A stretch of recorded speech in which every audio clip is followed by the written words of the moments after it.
Goddag og velkommen til vores svinevideo.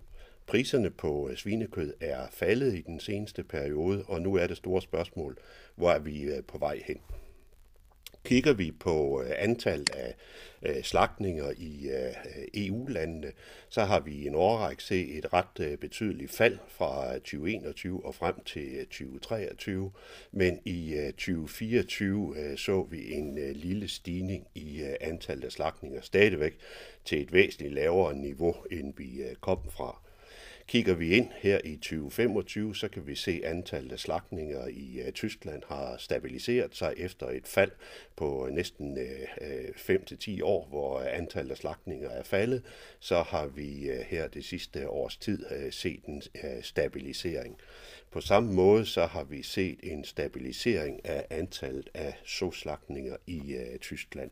Så for nuværende, der ser det ud til, at antallet af slagtninger, faldet i antallet af slagtninger er stagneret, og at vi måske endda lige frem ser en lille stigning. Kigger vi på EU samlet set, jamen så er der en stigning i første halvår af 2025 på 1,6%, og det meste af den stigning, ja, det kommer fra Spanien med 5,1% og fra Polen med 4,5%.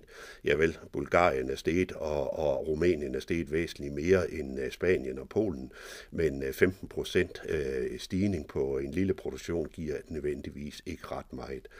Svineproduktionen i Tyskland er steget med 0,8%. Kigger vi på priserne, jamen så er priserne gået i langsigtet nedtrend. Vi så markedet danne en top her i 2023, og vi har det, vi kalder en skulder-hoved-skulder. Det kortglidende gennemsnit er brudt ned gennem det lange glidende gennemsnit, og trenden er faldende, og nu efter en korrektion i år bliver priserne afvist, og priserne falder igen. Sådan rent teknisk, så kan man egentlig sige, at prisudviklingen viser, at der ikke er basis for den stigning i antallet af slagtninger i EU. Markedet er kort og godt i gang med at fortælle landmændene, at det der med, at de producerer mere, det er en dårlig idé. Vi kan ikke spise mere svinekød her i EU, og derfor bliver priserne sat ned, så vi kommer ned i et niveau, hvor prisen regulerer lysten til at producere. Og spørgsmålet det er, at det ved at ske. Hvis vi kigger på udviklingen i den seneste tælling, og der er det sådan en sommertælling, det er kun de store lande, at man tæller op, jamen der kan vi se, at der er 3,3% flere af de tunge gris i juni måned, og det er nok dem, der er med til at presse markedet. Det er dem, der bliver meldt til slagtning nu her, og der er 0,6% flere af det, vi kalder ungsvin, altså fra 20 til 50 kilo. Så vi står altså med en fremgang i antallet af slagtsvin, men læg også mærke til, at når vi går ind og kigger på antallet af søer, der er drægtige, så stod vi der i juni med et fald på 3,6%. Javel, det kan selvfølgelig være, at de drægtige søer har flere grise i sig, end de havde sidste år. Det skal man selvfølgelig ikke kunne sige, men det korte og lange, det ser egentlig ud til, at det seneste prisfald begynder markedet allerede at reagere på. Det, der selvfølgelig også har betydning, det er, hvor mange grise vi kan eksportere ud på verdensmarkedet. Og hvis vi kigger på udviklingen på verdensmarkedet, ja, så må vi desværre erkende, at priserne på svinekødsbørsen i Chicago er i nedtrend. Vi har set et ret stort fald i den sidste del af sommeren, og det er et eller andet sted negativt for eksportmulighederne.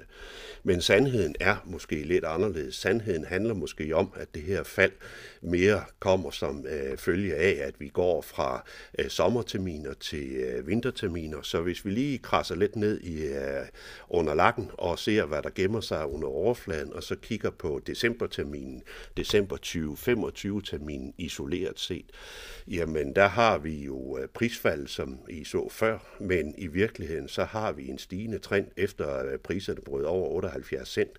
Så har vi den her korrektion, hvor priserne vender tilbage til 78 cent, og nu stiger priserne igen. Og på december-terminen, december 25-terminen isoleret set, jamen der ligger vi lige nu på det højeste niveau, at vi har set på den kontrakt. Så det korte og lange, det er, at det fald, vi har set i Chicago, det er ikke et ægte prisfald, men handler egentlig bare om nogle sæsonmæssige udsving, hvor man går fra sommerterminer til vinterterminer. Inden på de enkelte terminer, der er trenden faktisk stigende. Hvis vi vender tilbage til grafen, vi kiggede på før, og så lige tilføjer, juni 2026-termin, jamen så ligger den i øjeblikket og handler i 105 cent. Og det vil sige, at markedet har sådan set en forventning om, at priserne skal tilbage til 105 cent til næste sommer. Det er der mennesker, der er parat til at købe svinekød til sommerterminerne til den pris. Og det betyder egentlig bare, at markedet sender et signal om, at vi skal regne med, at priserne som minimum vender tilbage til det her topniveau, vi har set i USA i 2024 og igen i 2025. Og som sagt, så er trenden stigende, så det kan som en vise sig, at vi til næste sommer skal endnu højere på de amerikanske priser. Kigger vi langsigtet på situationen i USA, jamen så har markedet set over de sidste 5-10 år dannet sådan en meget stor bundformation, det man kalder en kop med et håndtag. Priserne er nede her i perioden fra 2016 til 2020, og så får vi et stigningsforløb og så en dyb korrektion, og ifølge lærebøgerne ude i tekniske analyser, så skal vi egentlig regne med, at sådan en formation her ender med et nyt stigningsforløb, og det kunne meget vel være op imod et rekordniveau imellem 130 til 140 cent, måske endda lige frem højere.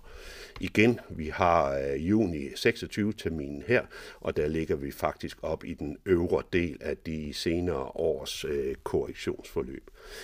Det vil der selvfølgelig være nogen derude, der sidder og synes, at det lyder helt vanvittigt med rekordpriser på svinekød i de kommende år. Men hvis vi kigger på svinekød kontra oksekød, så har vi igen svinekødet her, og vi har den her bund, jeg viste jer før, den har vi her på svinekødet, og så har vi oksekødspriserne her. Og det, I skal lægge mærke til, det er, at svinekød koster 91 cent på børsen, og oksekød koster 234 cent på børsen. Så det vil sige, at i øjeblikket, der koster oksekød cirka 2,5 gang mere end svinekød, og vi har spredt hernede i gamle dage. Der var et højt spread. Det var, når oksekød kostede 40 cent mere end svinekød. Nu koster det 140 cent mere. Så der er altså mulighed for at spare nogle penge, hvis man køber svinekød i stedet for oksekød for forbrugerne. Og det er vi ret overbevist om, at det får indflydelse på retningen på svinekød. Så når vi synes, at der priserne er høje, hvis de går op i området omkring 140 cent, jamen så må vi sige, at der er faktisk plads til det, når vi sammenligner op imod oksekødet. Og alt det her, det handler egentlig bare om, at vi har en stærkt stigende global efterspørgsel efter kød, især kyllinger, derefter kommer gris, og for luksusforbrugerne selvfølgelig oksekød. Og det er egentlig det, der har skabt en stram efterspørgsel efter kødprodukterne i almindelighed. Hvis vi går ind og kigger på vores forventninger til de tyske afregningspriser, jamen på det korte sigt, altså det vil sige hen over vinteren, jamen så forventer vi egentlig, at det her velforsynet marked, stigningen i antallet af slagtninger, vil lægge en dæmper på priserne, og at vi kommer til at se, at priserne falder lidt mere i de kommende måneder ned i området her omkring 13,5. Om det er kortvarigt 12,75, eller det er måske i virkeligheden kun 14 kroner, vi skal ned i, ja, det skal jeg lade være usagt, men det korte og lange, vi har nok lidt mere nedadgående i de tyske afregningspriser hen over efteråret og den første del af vinteren. Og så er det egentlig vores forventning, at priserne vil finde støtte hernede i det her område omkring eller lige over 13,5, når vi starter på det nye år. Kigger vi mellemlang sigt, altså det vil sige 3-4 kvartaler ind i 2026 og sommeren 26 og sidste del af 2026, jamen som sagt, vores forventning det er, at vi starter året med, at priserne finder støtte hernede på omkring de 13,5, og så er vores forventning egentlig, at priserne vender tilbage til det niveau, vi har handlet i hen over sommeren 2025, og at vi kommer til at se priserne handle i intervallet imellem 14,5 og 16,5 i perioden fra foråret og frem til efteråret 2026. Kigger vi så på det lange perspektiv, altså de kommende år, de næste 2-4 år, eller sagt med andre ord, resten af det her årti, jamen så er vores forventninger, at det her, som jeg var inde på før, det her stigende kødforbrug, især i vækstøkonomierne i Asien og Sydamerika, og en tendens til, at der ikke er de store investeringer at se i den animalske produktion. Det gælder ikke bare i Danmark, det gælder ikke bare i Europa, det gælder faktisk globalt, at den animalske produktion bliver der ikke investeret vildt og voldsomt i. Rigtig mange er nervøse for fremtiden, og det gør selvfølgelig, at der bliver investeret for få penge, og når vi så samtidig ser, at de befolkningstunge lande, som ligger i Asien og Sydamerika, øger deres kødforbrug, ja, så kommer vi altså i en underskudssituation. Derfor er vores forventning, at vi med tiden, om det så bliver i sidst i 26 eller det bliver sidst i 27, det skal vi lade være et åbent spørgsmål på nuværende tidspunkt i hvert fald, men at vi med tiden kommer til at se priserne bryde over det her niveau omkring de 17 kroner og vender tilbage til rekordprisen fra 2023, ja måske endda ligefrem lidt højere end det prisniveau. Så er vores forventning også, at vi fremadrettet kommer til at se priserne handle i intervallet her imellem de her 14-15 kroner og 20 kroner. Og når jeg siger sådan noget, så oplever vi rigtig tit, at der er mange landmænd, der siger, ja, men kan det da passe, at vi skal tjene så mange penge? Det plejer da altid at være sådan, at vi har gode perioder og dårlige perioder, og der er jeg bare nødt til at sige, bare roligt, sådan bliver det også i fremtiden. Det, I skal regne med, det er, at vi også kommer til at se en fortsat inflation, det vil sige højere energipriser, højere foderpriser, højere lønninger og sandsynligvis også højere renter på den lange bane. Og vi ved også, hvis vi kigger på byggeomkostningerne, altså prisen per stiplads, så er det også gået betydeligt i vejret. Så jeg tænker, det vil komme til at vise sig, at 14-15 kroner i fremtiden er lige så elendigt, som 9-10 kroner var i fortiden. Så det er ikke noget med, at jeg har en eller anden idé om, at svineproducenter skal forgyldes som oliesjejker osv. Det handler egentlig bare om, at vi har et prisniveau, ikke bare på svinekød, men på stort set alting, som er i færd med at skifte niveau. Kigger vi så over på de danske priser, ja, men altså sådan et princip, så har vi ingen forventninger til de danske priser, og det har vi ikke, fordi vi i de senere år har oplevet, at det som man ikke er så meget markedet, men mere evnen til at drive virksomhed i Randers, der afgør, hvad der bliver afregnet til, og da vi er markedsanalytikere og ikke virksomhedsanalytikere, jamen så foretrækker vi ikke at have en holdning til den danske pris. Når det så er sagt, lad os så alligevel kigge på udviklingen i prisforhold imellem Tyskland, som er den sorte, og Danmark, som er den røde kurve. Hernede, det grå, det er spreadet, altså prisforskellen imellem Danmark og Tyskland. Den blå stiplede linje, det er 50 ugers glidende gennemsnit, og den røde stiplede linje, ja, det er den lineære tendenslinje. Hvis vi sådan kigger tilbage i fortiden, jamen så var der en gang, at de danske priser, de lå sådan 1 krone til 1,5 under de tyske, og det der 1 krone til 1,5, det modsvarer meget fint, det udbetalingen af overskud til de danske andelshaver og nogle forskellige afregningsbetingelserne, noget med nogle grisetager, der blev vejet med og ikke vejet med, og hvad ved jeg. Så der var en gang, at der var der sådan en fin harmoni imellem det tyske marked og det danske marked, og så sker der noget herhenne, kan I se, i 2016. Der begynder det egentlig at gå den forkerte vej. Spreadet imellem de danske og de tyske udvider sig, eller sagt med andre ord, de danske priser klarer sig ringere og ringere i forhold til de tyske. Og hvad er det egentlig, der sker i 2016? Ja, der sker sådan set det, at ham der Putin, han kommer i tanke om, at Krim, det nok er russisk. Så det beslutter han sig for at sende sine soldater ind på Krim. Og den beslutning afstedkommer, at europæiske fødevarer bliver udelukket fra det russiske marked. Det rammer mælkepriserne hårdt, og det rammer også de danske afregningspriser på svinekød, i og med det marked, det bliver lukket ned. Så kommer vi herhen til 2019. Der sker det, at Kina bliver ramt af svinepest, og lige pludselig så er det kinesiske marked et gyldent marked for os. Og som I kan se, spreadet udligner sig til 0, og det vil sige, at vi klarer os sådan set rigtig, rigtig, rigtig godt, fordi vi lige pludselig har fået den her gyldne situation i Kina. Desværre for vores priser, så sker der så det, at kineserne beslutter sig for, at det der med at købe svinekød om i Danmark, det er synes de nok har været den dårligste idé.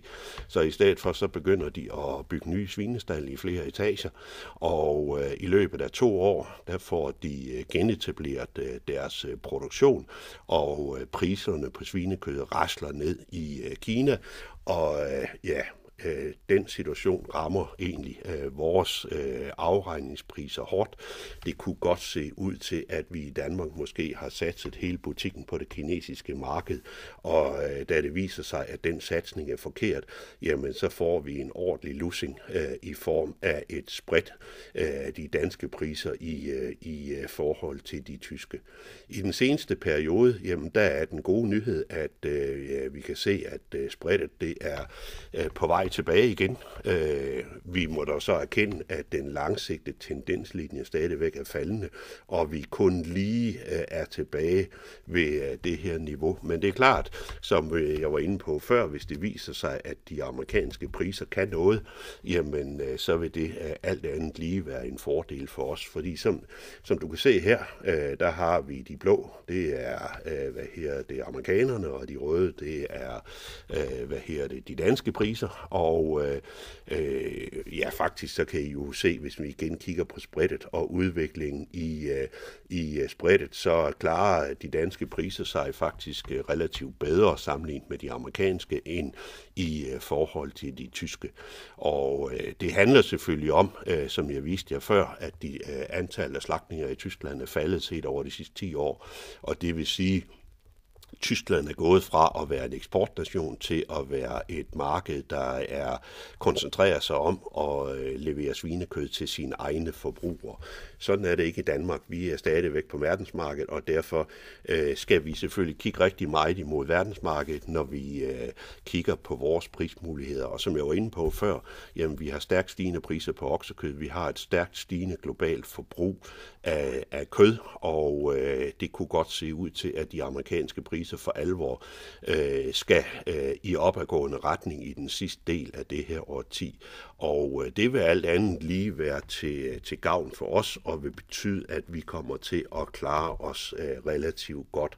Så vores forventning er nok, at vi kommer til at se spreadet bevæge sig tilbage til den situation, vi kommer fra, måske endda ligefrem lidt bedre. Så jeg er meget optimistisk i forhold til produktionsmulighederne for de danske svineproducenter. Kigger vi så over på forventningerne til smågrisene, jamen så er vores kortsigtede forventning, at lige så vel som priserne på svinekød vil søge lidt nedad hen over efteråret og første del af vinteren, at vi kommer til at se priserne søge ned imod 425 til 450 kroner. Det har i øvrigt lang tid været vores forventning, at smågrispriserne skulle ned i det område her hen over efteråret og vinteren, og vi kan egentlig ikke se, hvorfor at vi skulle ændre sikre på det. Om de så kortvarigt skal helt ned i 400 kroner, ja, det kan vi ikke udelukke. Det kan også være, at de måske slet ikke når helt ned til 4,25. Men her et sted forventer vi egentlig, at priserne falder ned til i løbet af de næste 2 til 4 måneder. Kigger vi så på det mellemlange sigt, altså ind i 2026, jamen så er vores forventning, at vi kommer til at se priserne finde støtte hernede i området omkring de 4,25, og at de kommer til at rebounde noget, og at vi kommer til at se handel her imellem 4,75 og 5,75. Vi forventer egentlig også, at priserne sådan grundlæggende vil finde støtte i, at foderomkostningerne er lave, og vi har før set, at når kornpriserne er lave, at så vil især de tyske og polske producenter gerne omdanne deres korn til kød for at redde økonomien, og det kan selvfølgelig også være et positivt element for priserne på smågris. Kigger vi langsigtet på smågrispriserne, altså resten af det her årti, jamen så er det egentlig vores forventning, at priserne med tiden, og det er ikke givet, det bliver i 2026, det kan sagtens vise sig, at det er først i 2027, men at priserne med tiden vil bryde over 5,75 og gå tilbage til det her område omkring gammel rekord, måske endda lidt højere, og igen støttet af den her fødevareinflation, som vi ser på grund af manglende investeringer i den animalske produktion og et stigende globalt kødforbrug. Herefter er vores forventning så nok, at vi kommer til at se priserne handle her i intervallet imellem lige knap 500 kroner og måske lige knap 800 kroner fremadrettet. Og som sagt før, jamen det er ikke noget med, at vi ikke tror på, at der kommer dårlige perioder for svineproducenter i fremtiden, men vi har også en forventning om, at omkostningerne kommer til at stige betragteligt. Den her inflation, vi har set, forventer vi egentlig kommer til at fortsætte i den sidste del af det her årti. Det vender vi lige lidt tilbage til senere. Kigger vi så over på fodersiden, på kornsiden, jamen så er det sådan, at den globale avl stiger med 77 millioner tons i det her høstår. Et ordentligt produktionsspring. Og hvis vi kigger rundt, jamen, så kan vi måske finde et hjørne på Balkan, hvor der er noget majs, der ikke har givet for godt. Byggen og veden har givet skide godt. Og så kan vi finde nogle områder i østlige del af Ukraine og små områder i Rusland, hvor der har været udfordringer. Men ellers så må vi sige Nordamerika, Sydamerika, Australien, områderne syd for Afrika, Kina, Indien, resten af Rusland, resten af Ukraine og hele EU, jamen der er der blevet høstet meget, meget høje udbytter. Men til trods for det, som du kan se her, det er balancen, de lilla søjler her er balancen, jamen så har vi faktisk kun et mindre overskud på den globale kornbalance på 12 millioner tons. Nu kan jeg selvfølgelig synes, at 12 millioner tons er meget, men sådan lige for at stille det i relief, så er 12 millioner tons en halv procent. En halv procent, det er cirka det halve af, hvad grovvaren trækker i svind, hvis du oplægger dit korn ned i grovvaren. Så en halv procent er faktisk ikke ret meget, og overskuddet i år er faktisk mindre end underskuddet sidste år. Læg også mærke til, hvad der skete efter højprismarkedet i 2007-8 stykker. Der havde vi en periode med ret stort overskud og en ganske pæn lageropbygning. Det samme så vi efter højprismarkedet i perioden fra 11 til 14. Igen en betydelig fremgang i produktionen og en overskudsproduktion, der blev lagt på lager, men det er sådan set ikke det, vi har set den her gang i forbindelse med højprismarkedet i perioden fra 2021 til 2023. Ganske lille overskudsproduktion, og nu står vi faktisk, hvor ja, det et år har vi et underskud, næste år har vi et lille bitte overskud til trods for en meget stor produktion. Den orange her, det er udviklingen i forbruget, og som I kan se, så stiger forbruget støt og roligt deropad, og vi må egentlig regne med den økonomi, der er i at producere kød og mælk, så må vi egentlig regne med, at forbruget kommer til at stige igen til næste år. Spørgsmålet er så bare, kan vi lave endnu en gang med en meget stort produktionsfremgang, eller kommer vi til at se det modsatte? Det korte og det lange, det er, at vi står med en relativt lille global lageropbygning på korn. Her det er landene uden for Kina, og der kan I se, at i tons, der får vi en lille stigning i lageret, og det gør vi også i den her. Der er lagrene målt i forhold til forbruget, men hvis vi kigger tilbage i tiden, jamen så er lagrene i forhold til forbruget faktisk relativt små, og det betyder egentlig bare, at den globale forsyningssituation på kornmarkedet balancerer på en knivsæg. I år, der blev avlen super god.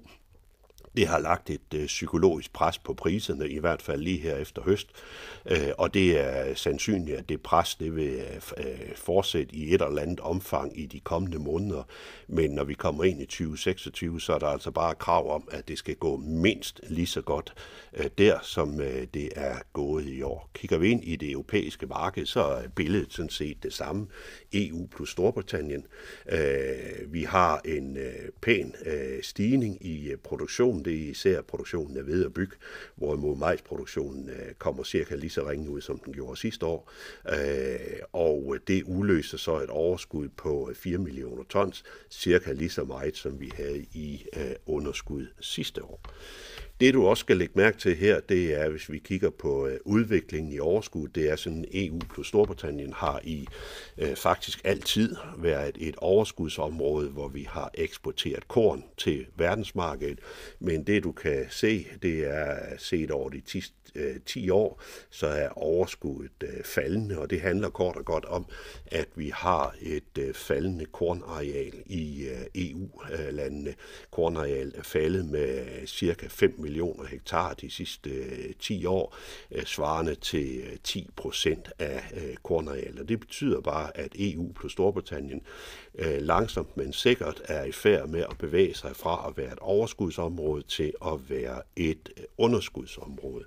Der, hvor vi står nu, hvor vi har set meget høje udbytter på byg og hvede, ja faktisk nærmest rekordudbytter, jamen der står vi jo i en situation, hvor det skal gå stort set lige så godt til næste år, og hvis det ikke gør det, jamen så havner vi i et underforsyningsmarked med højere priser.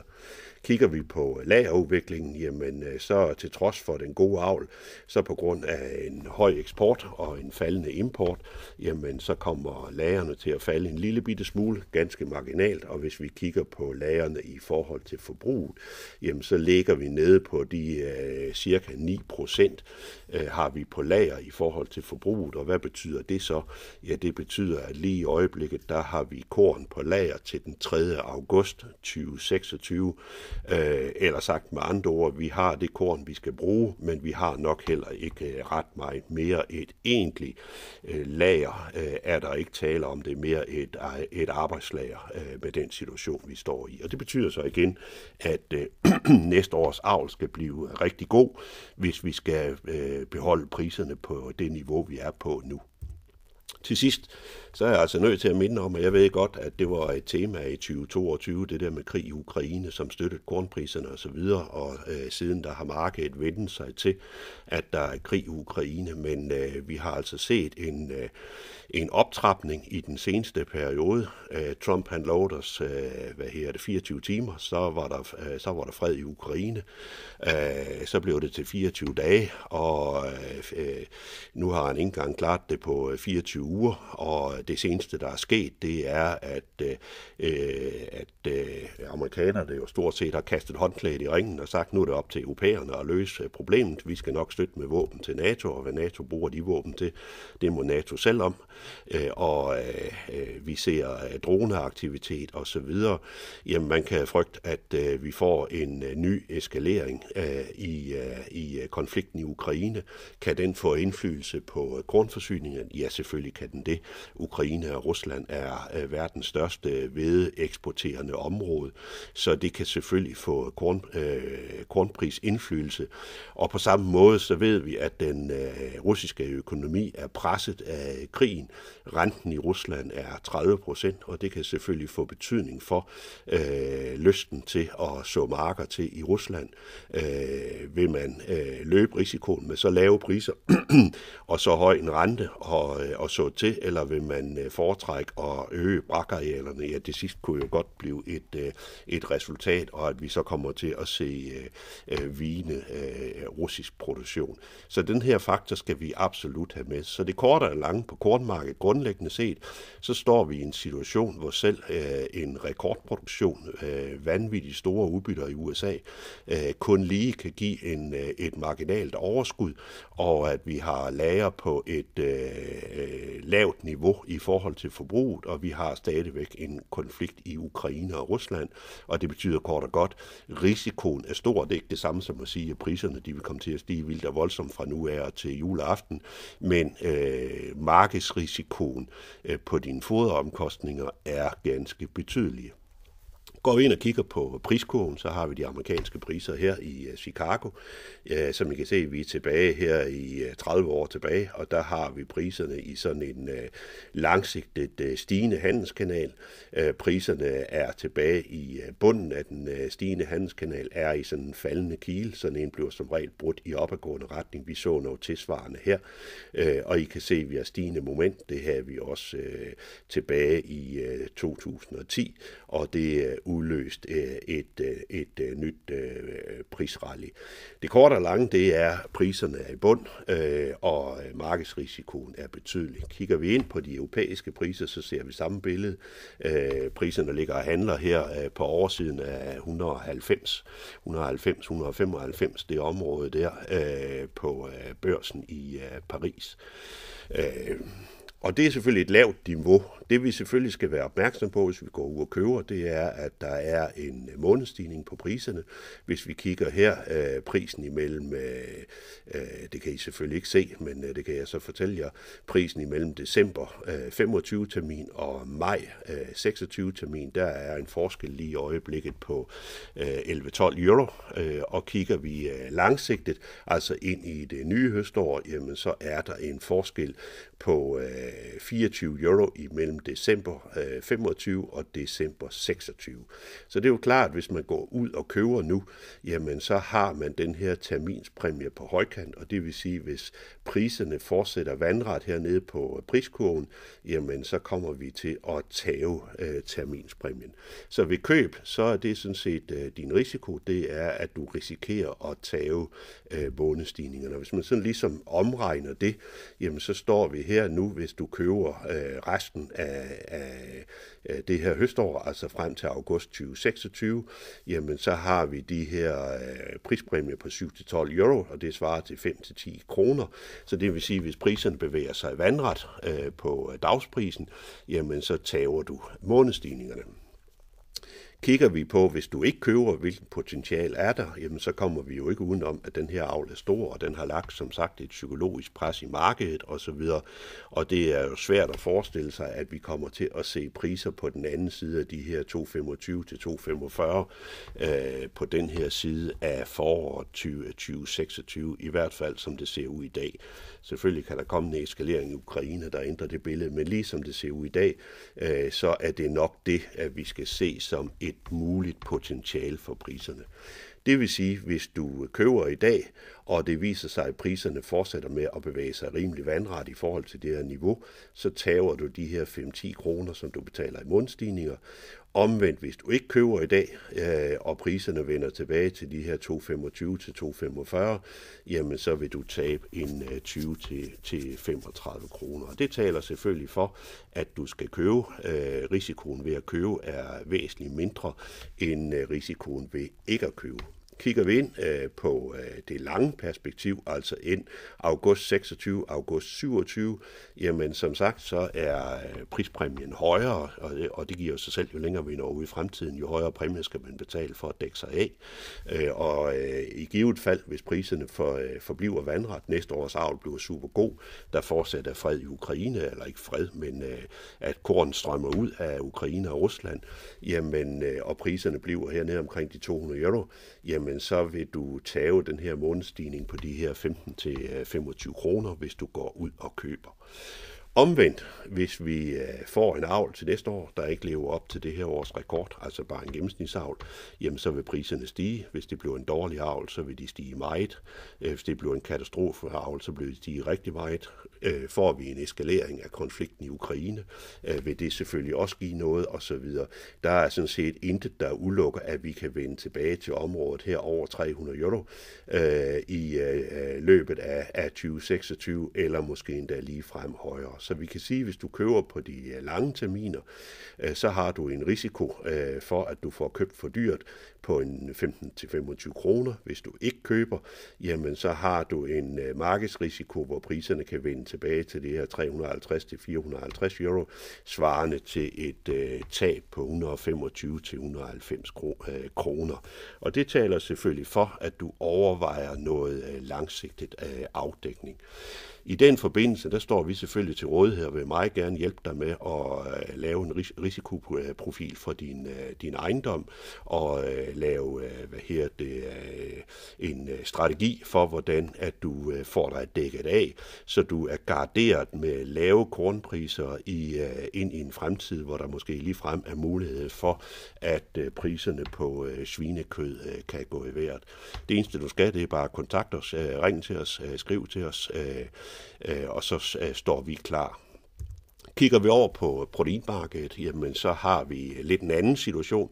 Vi har også en stor avl sidste år på sojaen, og næste års avl, eller det her års avl, bliver også god af forventningen i hvert fald.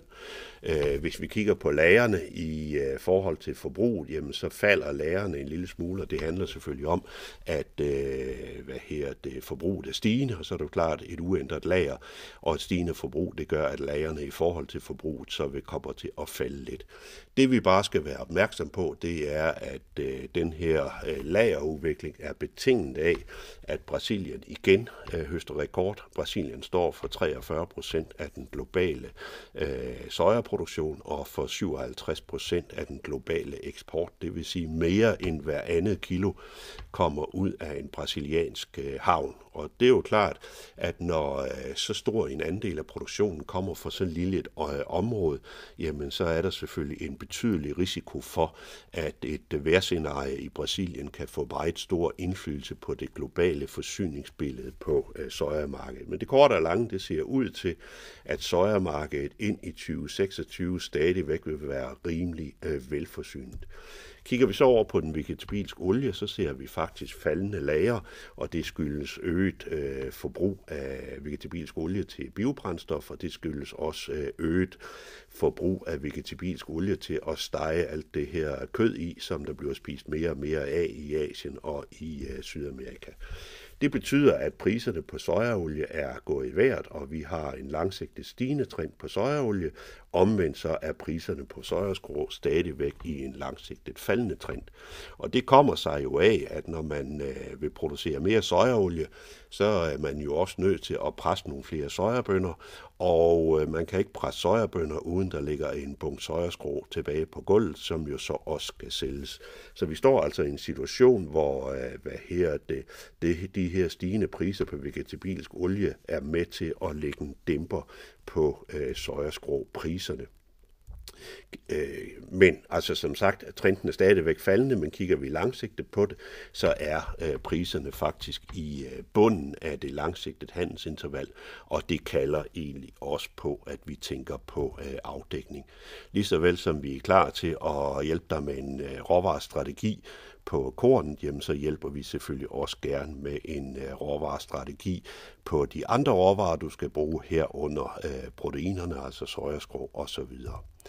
Kigger vi over på energipriserne, starter med råolien på børsen i London, så er priserne i langsigtet nedtrend. Presset på priserne kommer fra øget produktion i OPEC-landene. Det kommer også fra en afmatning i de globale økonomier, og det gør egentlig, at lige nu der ser vi en faldende tendens i råoliepriserne. Vi har en forventning om, at vi skal tilbage til de her $40-50. Kigger vi tilbage de sidste 15 år, jamen så hver gang vi har haft en langsigtet faldende trend, så har vi været i $50 eller lavere, og det tænker vi sådan set, at vi skal igen. Læg også mærke til, før der viste jeg en stigende handelskanal på korn, og der må vi sige, når vi oversnakker energi, så er handelskanalen faktisk faldende. Kigger vi ind på gaspriserne, jamen så har vi på samme måde en faldende trend, og gaspriserne er interessant, når vi kigger på gødning og når vi kigger på elektricitet. Så det vil sige, her på den kort til mellemlange bane skal vi egentlig forvente, at energipriserne kommer til at falde lidt mere, end de allerede har gjort. Hvis vi så slutter af med renten, jamen så havde vi jo en inflationsbølge her i perioden fra 2020 og frem til 2022, og den inflationsbølge gjorde, at renten efterfølgende gik i vejret. Og det, der er interessant her, det er, at hvis vi kigger 45 år tilbage til starten af 80'erne, så har vi faktisk haft en langsigtet faldende trend i 40-45 år. Som du kan se, så har renten ligget under de glidende gennemsnit, og de glidende gennemsnit har faktisk været faldende i mange år. Det billede, det er ændret. Dengang renten basis, det her det er en 10-års tysk statsobligation. Dengang, at den tyske statsobligation brød over 0,75, jamen der vendte den lange trend fra faldende til stigende. Lige nu ser vi noget korrektion. Som sagt, vi ser noget afmatning i økonomierne. Vi ser også nogle energipriser, som giver sig lidt. Vi har set nogle kornpriser, som har givet sig nedad, og måske skal vi også se lidt korrektion i svinepriserne. Det ser vi jo lige i øjeblikket. Og det gør selvfølgelig, at inflationen måske tager noget af her på den korte bane og giver mulighed for et rentefald i et eller andet omfang her i løbet af de næste 6-8 måneder. Langsigtet, som sagt, så er trenden i stigende, og en korrektion i en langsigtet stigende trend skal vi anse som en købsmulighed, så det vil sige, når vi får noget korrektion, så giver det os mulighed for at lægge noget variabel over i fast forrentet lån, eller hvis korrektionen ikke rigtig kommer, og vi bryder over de her 3%, jamen så fortsætter den stigende trend op imod 5-6%, og som sagt, det er et 10-årigt statslån. Hvis vi skal omregne det til et 30-års lån, jamen så hedder det nærmere 6-8%. Det lyder selvfølgelig vildt og voldsomt, men hvis vi kigger på pengemængden, jamen så har vi siden finanskrisen i 2008, så har vi set Forbundsbanken i USA pumpe penge ud i et historisk omfang. Pengemængden er steget med en faktor 6, og det er stort set samme billede ser vi i Euroland, hvor vi har set en stigning i pengemængden med en faktor 4 set over de sidste 20 år. Og det er jo klart, at den her større pengemængde øger risikoen for inflation.